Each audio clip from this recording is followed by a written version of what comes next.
Regenerative agriculture. What is it exactly? Earlier this month, the UK government commissioned work to define and describe regenerative agricultural practices, saying they are poorly understood and social and economic aspects of regenerative agriculture remain uncertain. In this article, I share what you need to know about it in 2025. Regenerative agriculture was a hot topic a few years ago, as large companies such as General Mills and McDonald's started issuing press releases about their commitments to sustainability through the lens of regenerative ag. It's been a few years since I've heard much about regenerative ag in international food news. Guess we've just been too worried about rising costs and tariffs lately. Now the UK government has committed to investigating its benefits. They're seeking submissions from interested parties until the 6th of April 2025. With that in mind, I decided to provide you with a quick primer. Regenerative agriculture is the practice of farming crops and animals in a way that restores soils that have been degraded by past agricultural practices. Strategies such as adaptive grazing, no-till planting, and careful selection of fertilizers are often mentioned in the context of regenerative agriculture. Adaptive grazing is the management of livestock grazing patterns on environmental conditions and plant recovery needs. Based on environmental conditions and plant recovery needs. High-density, short-duration grazing is interspersed with pasture rest periods with the aim of improving soil health, biodiversity, and overall ecosystem function. With no-till planting, crops are sown directly into undisturbed soil without tilling, with the aim of preserving soil structure and organic matter, reducing erosion, increasing water retention, and supporting beneficial soil microorganisms. And in regenerative agriculture, fertilizer selection strategies include minimising synthetic inputs, using soil tests to determine precise needs, and reducing overdosing, and prioritising natural and organic inputs. Is regenerative ag just about soil health? Well, it all depends on who you ask. The World Economic Forum says regenerative agriculture focuses on improving the health of soil, which has been degraded by the use of heavy machinery, fertilizers, and pesticides in intensive farming.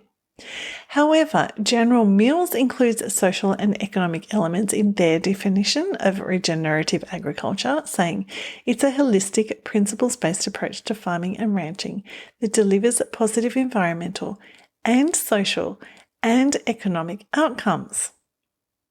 Certification scheme owner Regenerative Organic Alliance says regenerative agriculture should also include elements of animal welfare and farm worker fairness, while a different scheme, AGW, says regenerative certified operations must be managed in a socially responsible way.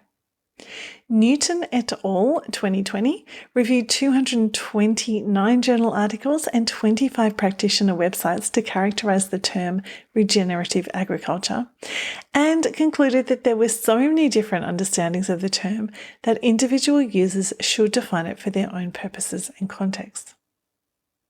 So, does it actually work?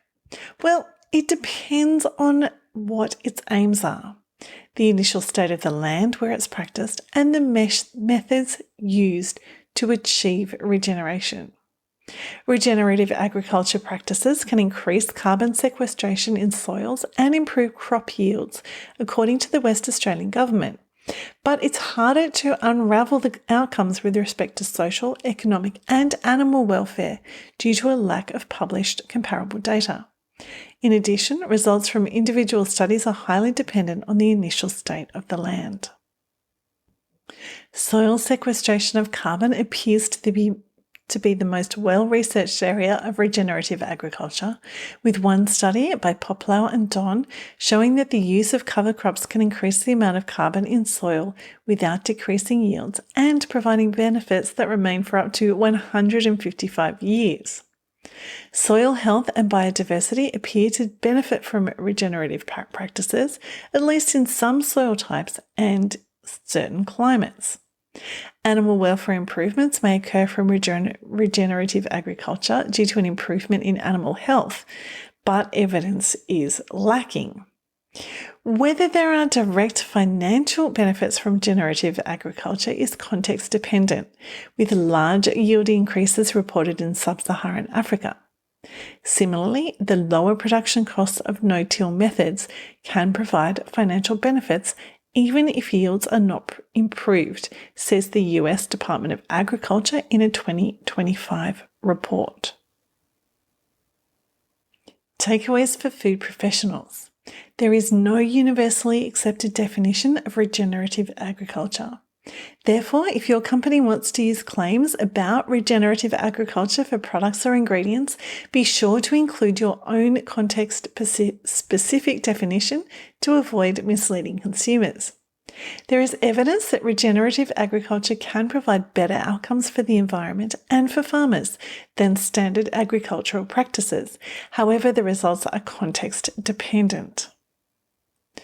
And you will find sources, as always, in the email and the post. And I've also written about this issue in issue 100 if you are interested.